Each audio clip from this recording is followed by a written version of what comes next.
Good morning, everybody. My name is Tamara Russell Brown, and I'm here to chat with Chris Falco about his membership at MNG. MNG is a networking group primarily in New York City, although we're on Zoom right now, so you guys could join from anywhere you want. So welcome, Chris. Nice to have you here today. Can you introduce yourself to everybody? Sure.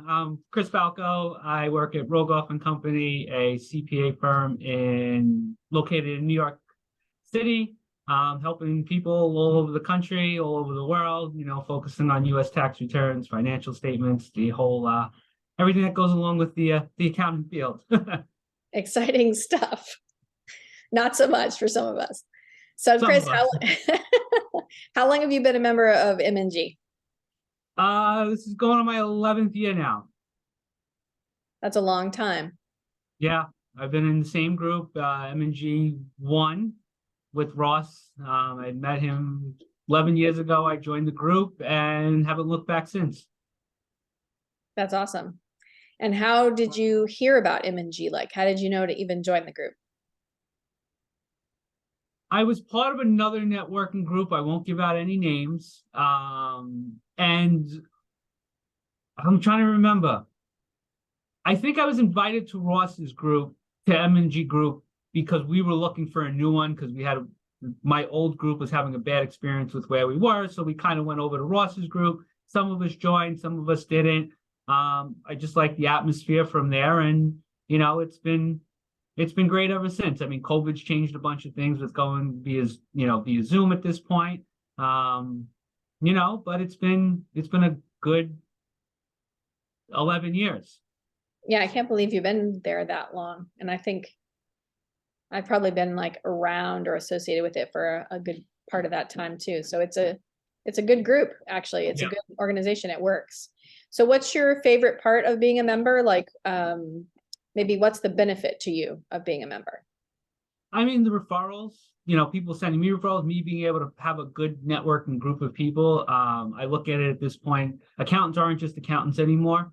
Everybody's looking at us to, I don't want to say one-stop shop, but family office type of thing where, we can help them coordinate a lot of different things, a financial advisor, life insurance, insurance, all these different types of things. And, they can come to us and we kind of coordinate everything because, we do have our hands in a lot of their life. We see a lot going on. Yes, at the end of the day, I'm looking at numbers, but just talking to people. Somebody's having a child, somebody's buying a house, then there's the unfortunate, somebody passes away, somebody's getting divorced. And it just leads into a way to pass along referrals. And, people have been able to send things my way as well. So in your industry, what do you actually enjoy about the industry you're in? Or how did you end up in this field yourself? So how did I end up in accounting? All right, this goes back to high school. I took a bookkeeping course in high school. I took what the equivalent of semesters was, and was like, okay, I want to be an accountant. And yep, I knew it right from there. And I can't believe it. It was done. Yeah. Who does that, Chris? Who does that? It just clicked. I was like, I could see myself doing this. I talked with there was a college course in my high school, so I took that. I talked to the professor who was there, who also taught college. We talked more about what accounting really is, not just the bookkeeping and all. And I was like, yeah, I could do this. And 17 years later, I'm still doing it, still enjoying it. What a lot of people don't realize is it's not just number punching. I'm a therapist to my clients sometimes, just helping them through tough situations, whether it be financially, worried about what other things are going to go on, if the business doesn't do well, just helping them out with tax law, going through things and research. So, at the end of the day, I always say my deliverable is my tax return, right? That's like my final product I'm giving to somebody, but it's ultimately how we get there and being prepared and everything along the way. So what kind of keeps you inspired and keeps you going? Obviously, you love your field.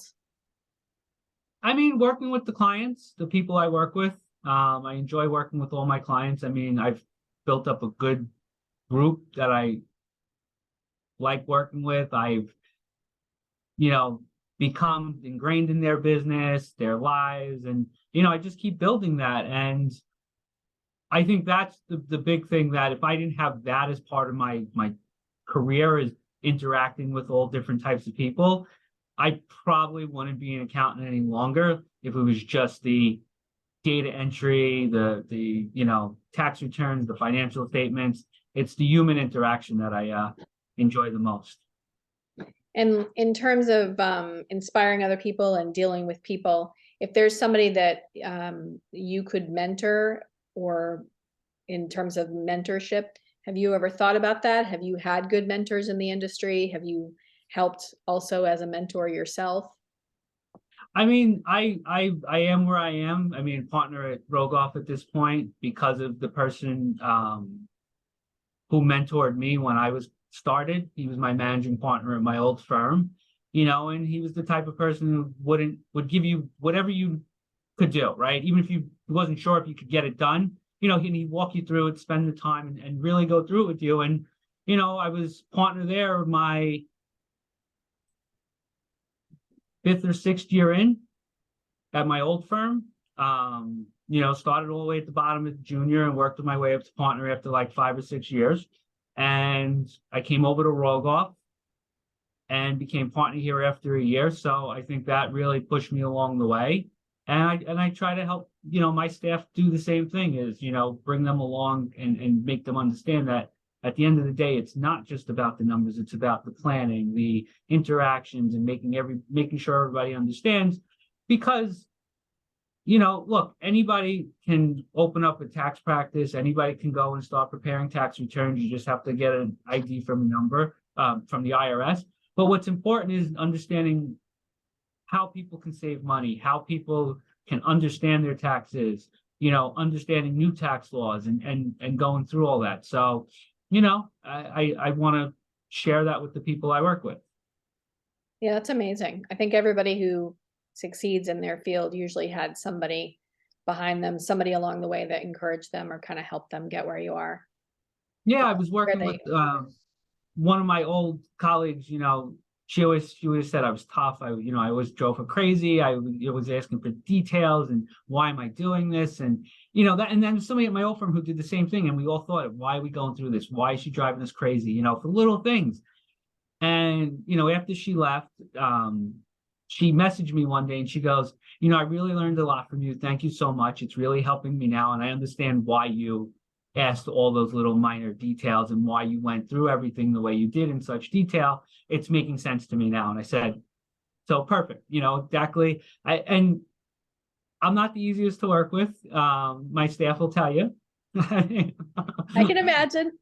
But at the end of the day, they're learning something, they're getting the answers, and it's not just being spoon-fed, which I don't think you don't learn from that. Mm-hmm. That's true. So when it comes to networking, I think there's a level of mentorship that happens in networking, right? You meet people, they help you along the way. Obviously, it's a give and take, that sort of giver's gain thing that comes from other groups we know of, right? So what advice would you give to somebody who is interested in joining the MNG networking group or joining any networking group? What advice would you give them on networking, what you've learned over the years doing it yourself? I think the biggest thing is stick with it. Don't get discouraged right away. Business will come. It's just not going to come instantly.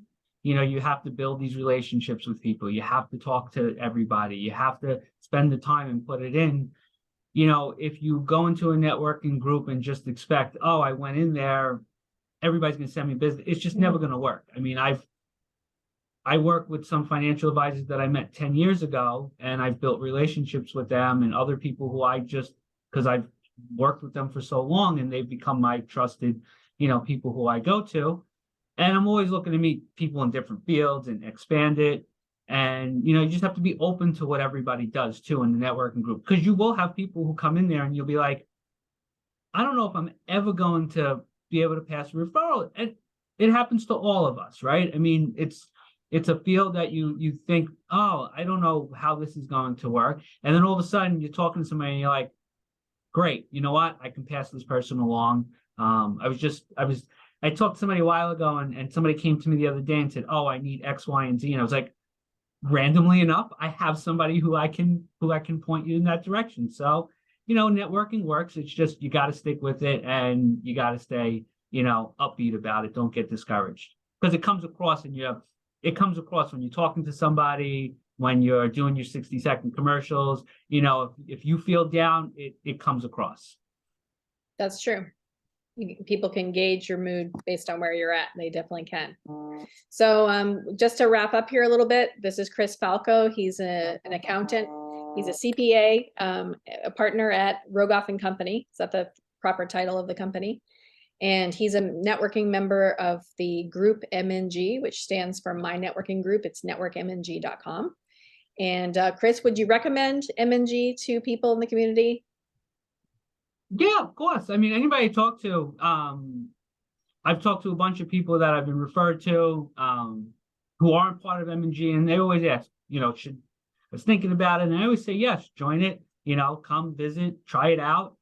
And what I really like about it is, well, all looking for referrals, we're all looking to share business, we're all looking to do that. It's not like other groups out there where,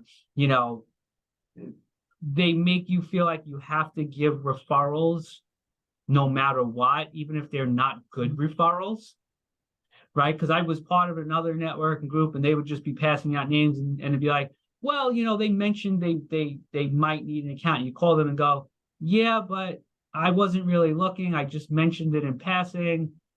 MNG, when somebody gives you a referral, it's a solid referral. It's a solid lead. So they may not be. It's the whole quantity versus quality. At least these are quality referrals, not just quantity. I don't need to spend my day on the phone, just calling people who say, I feel like I'm cold calling. When I was in the old networking group, is like, yeah, I mentioned it, but I really wasn't looking.